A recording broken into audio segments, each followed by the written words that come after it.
بنی اسرائیل میں 3 لوگ ایسے تھے جو ایک پہاڑ کی چٹان کھسک آنے کی وجہ سے غار میں پھنس گئے. وہ تو پناہ لینے کے لیے رکے تھے اور ایک چٹان آ کر غار کے منہ پر گر گئی, پھنس گئے, وہی قبر بن گئی. رونے لگے, گڑ گڑانے لگے, کوئی ان کے پاس آسرا نہیں تھا کہ نکل جائیں. تینوں نے یہ طے کیا کہ ہم دعا کرتے ہیں اللہ کی بارگاہ میں, ہو سکتا ہے اللہ تبارک و تعالیٰ دعاؤں کے ذریعے سے اس پہاڑ کی چٹان کو ہٹا دے. تو تینوں نے کہا اپنی اپنی نیکیاں یاد کرو جو زندگیوں میں کی گئی تھی. یہ صحیح حدیث ہے, میں آپ کو بتا رہا ہوں کون سی چیزیں اللہ کی بارگاہ میں مقبول ہیں. اس میں سے ایک بندہ اللہ کی بارگاہ میں سجدہ ریز ہوا, اس نے کہا اے اللہ تو جانتا ہے میں اس وقت تک گھر میں کھانا نہیں کھاتا تھا جب تک اپنی ماں کو نہیں کھلا دیتا تھا. اس کی بوڑھی ماں تھی. ایک رات وہ آیا اور بچے بھوکے تھے. اس وقت بچے باپ سے لپٹ گئے کھانے کے لیے. وہ بندہ کہتا ہے اس وقت بھی جب شدت سے مجھے بھوک لگی تھی میرے بچوں کو, سب سے پہلے میں اپنی بوڑھی ماں کو چبا کر کے کھلایا, پھر بچوں کو کھلایا. اے رحمان, اگر تجھے یہ ادا پسند آئی ہو میری زندگی کی تو اس پہاڑ کی چٹان کو ہٹا دے. پہاڑ کی چٹان تھوڑی کھسک گئی, لیکن اتنی نہیں کہ وہ لوگ نکل سکتے. دوسرے نے سجدہ کیا اور اللہ کی بارگاہ میں دعا کیا, اے رب العالمین تو بہتر جانتا ہے میں اپنے چچا کی بیٹی کا عاشق تھا اور ہمارے درمیان محبت چلتی تھی. ایک دن ایسا آیا کہ سارے لوگ چلے گئے اور ہم دونوں تنہا تھے. ایک عاشق اور معشوقہ دونوں کسی جگہ تنہا ہو جائیں تو شیطان تیسرا آ ہی جاتا ہے. دونوں کہتے ہم گناہ کا پورا ارادہ کر لیے تھے, کوئی نہیں تھا, مگر میرے اس چچیری بہن نے مجھ سے کہا کہ ڈرو اللہ دیکھ رہا ہے, ہم تنہا نہیں ہیں. اور اس دن سے آج تک اے رب العالمین میں نے اپنے جسم کو گناہ کے دھبے لگنے سے بچا رکھا ہے. موقع تھا گناہ کا مگر تیرے خوف سے میں نے گناہ نہیں کیا. اس نیکی کو اس نے وسیلہ بنایا تو چٹان کھسک گئی. تیسرا جو بندہ تھا جو مجھے بیان کرنا ہے آپ کے سامنے, جو میرے ٹاپک ہے, جو ہمارا آج کا عنوان ہے, تیسرا بندہ وہ کہتا ہے کہ اے رب العالمین تو جانتا ہے کہ میں مزدوروں کو اپنے ہاں کام کے لیے رکھتا تھا, کام کراتا تھا, زمینوں کا مالک تھا. ایک مزدور ایسا بھی آیا میری زندگی میں کہ اس کی ماہانہ تنخواہ دی جانی تھی لیکن اس سے پہلے وہ غائب ہو گیا.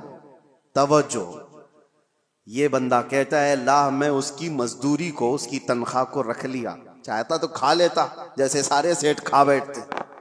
جتنے بھی مزدوروں کی تنخواہ ہیں کاٹ لی جاتی ہے چھوٹی چھوٹی باتوں پر, اور جبکہ ان کو پتہ نہیں ہے. مسلمان اگر ہو تو توجہ, میرے آقا صلی اللہ علیہ وسلم کا فرمان ہے مزدور کا پسینہ سوکھنے سے پہلے اس کی مزدوری ادا کر دو, اللہ کو یہ پسند ہے.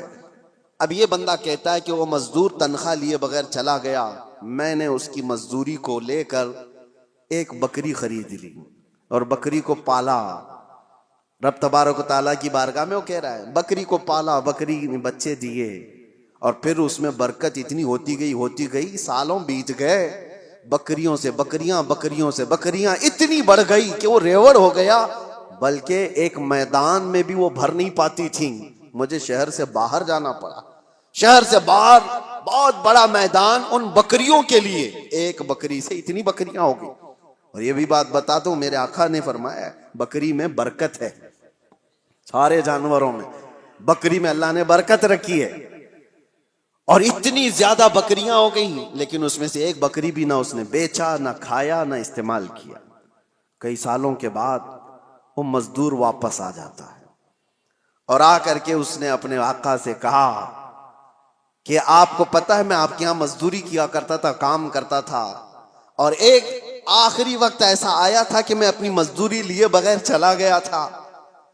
اگر ہو سکے تو آج میری بڑی مجبوری ہے, میں بہت بے بس ہوں, میری وہ مزدوری اگر آپ کے پاس رکھی ہو تو مجھے دے دیجیے.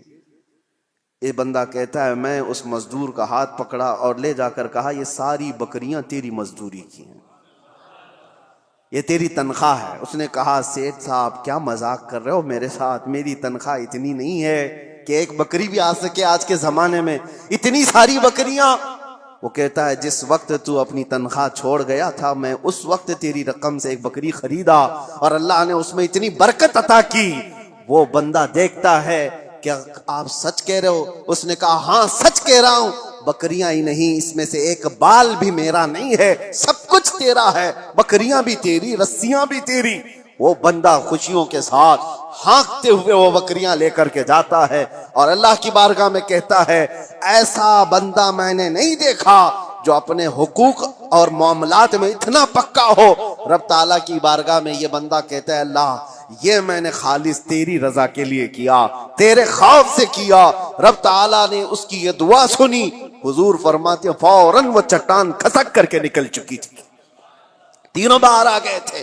بڑی بڑی مصیبتوں میں آج بھی ہم گرفتار ہیں. ہمارے پاس ایسی کوئی چیز ہے تو رکھو اور دعا کرو. ہم نے کسی انسان کے ساتھ اگر اس کی مصیبتوں میں ایسا سلوک کیا ہے تو وہ بھی اللہ کی بارگاہ میں آج رکھو، دیکھیں مصیبتیں کیوں نہیں دور ہوتی. ہم نے تو ایسی چیزیں کہاں رکھی ہیں.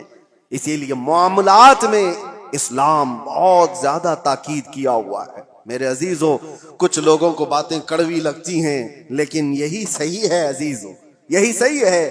آج اگر تم ان حقوق کی پامالی کرو گے تو قبر بھی ہے اور آخرت بھی ہے.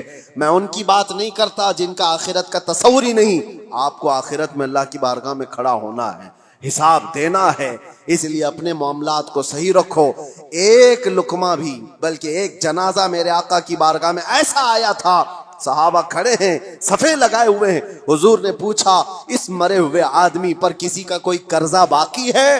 جماعت میں سے ایک نے کہا یا رسول اللہ 2 درہم کا قرضہ باقی ہے. حضور پیچھے آ جاتے ہیں اور کہتے ہیں صلو علی صاحبکم ولا اصلی علیہ، تم چاہو تو اپنے اس ساتھی کی جنازے کی نماز پڑھ لو، میں نہیں پڑھنے والا. اللہ کے نبی نے فرمایا میں اس کی جنازے کی نماز نہیں پڑھوں گا. 2 درہم کا قرضہ باقی تھا بس. ہم تو اس کو بس کہتے ہیں نا تھوڑا سا. اللہ کے نبی نے فرمایا میں اس کی نماز جنازہ نہیں پڑھوں گا. دوسرے ایک صحابی نے حضور کی بارگاہ میں عرض کیا آقا میں اس کی ضمانت لیتا ہوں. حضور نے پوچھا کب تک ادا کرو گے؟ انہوں نے کہا مجھے شام تک کا وقت دیا جائے، اس کی طرف سے جس کا قرضہ باقی ہے میں وعدہ کر دوں گا. جب انہوں نے یہ ضمانت لے لی تو اللہ کے نبی صلی اللہ علیہ وسلم نے نماز پڑھائی. یہ ہے اسلام. اور بڑے بڑے حقوق کی پامالی کرنے کے بعد اگر لوگ یہ سمجھتے ہیں کہ مسلمان ہونا اسی کا نام ہے، داڑھی ہو، ٹوپی ہو، جبہ کبا ہو، معاملات میں اگر گرا ہوا ہے تو اس کے اندر اسلام کی بو باس نہیں آئی ہے، وہ ایمان کا حصہ نہیں رکھتا ہے. اور اخیر میں یہ عرض کروں گا ساتھ ہی یہ تو مسلمانوں کے معاملات تھے.